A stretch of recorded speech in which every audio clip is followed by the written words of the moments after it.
Bună ziua! Astăzi vom face ciorbă de pui la grec.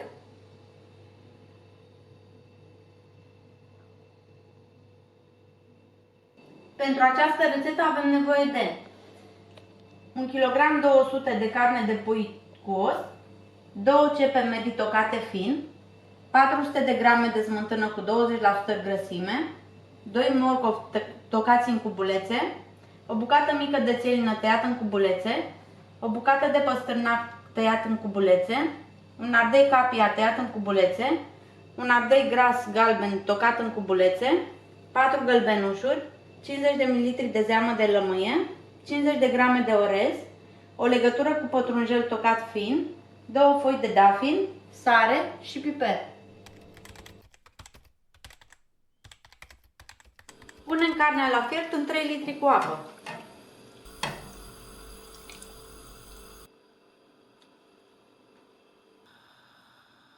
Îndepărtăm spuma .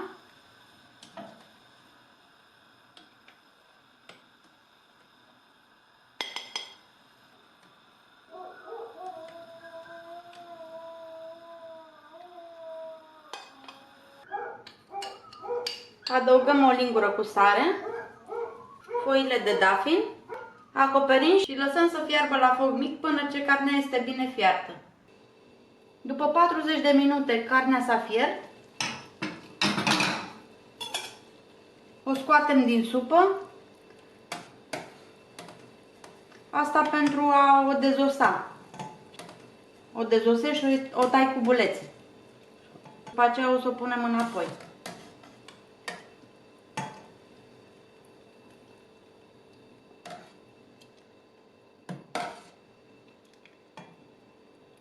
Tot acum scoatem și foile de dafin.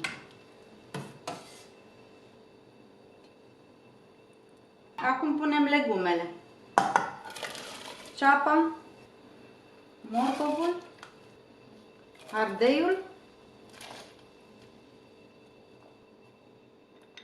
țelina și păstârnacul. Acoperim și le lăsăm la fiert pentru 15 minute. Și acum ne ocupăm de dezosarea cărnii. După 15 minute punem carnea înapoi, carnea pe care am dezosat-o și am rupt-o în fășii.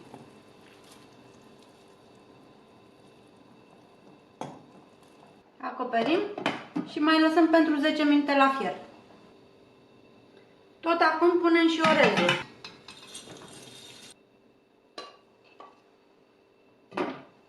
Am aici o cratiță încăpătoare în care pun gălbenușurile, smântâna și piper proaspăt măcinat.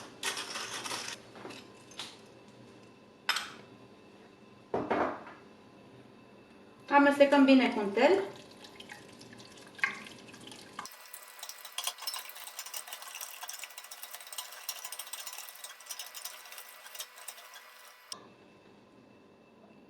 Luăm capacul și vedem dacă legumele și orezul sunt fierte. Dacă sunt fierte, închidem focul. Peste smântână adăugăm și lămâia.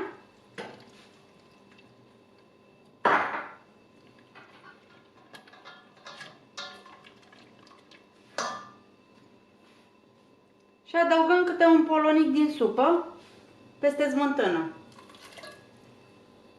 Amestecăm bine.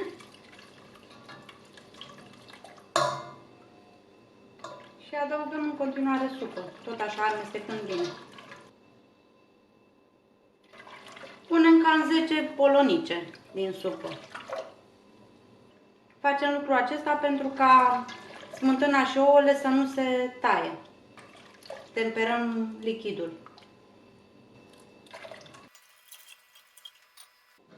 Acum turnăm amestecul cu smântână în oala cu supă.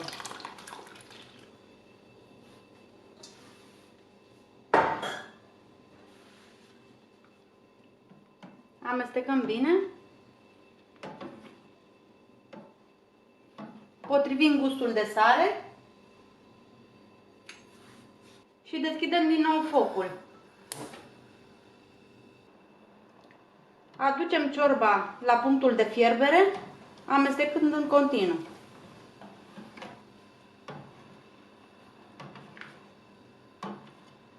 Ciorba a ajuns în punctul de fierbere, acum oprim focul, amestecăm, punem pătrunjelul, amestecăm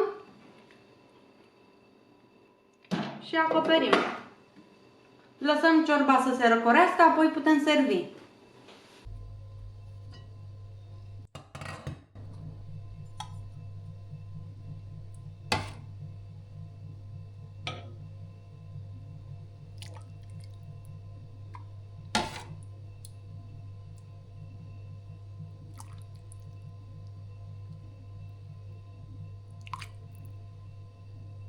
Dacă ați găsit rețeta utilă, vă invit să vă abonați la canalul meu de YouTube și să lăsați un like. Abonându-vă, veți primi notificări despre fiecare noutate. O zi excelentă să aveți!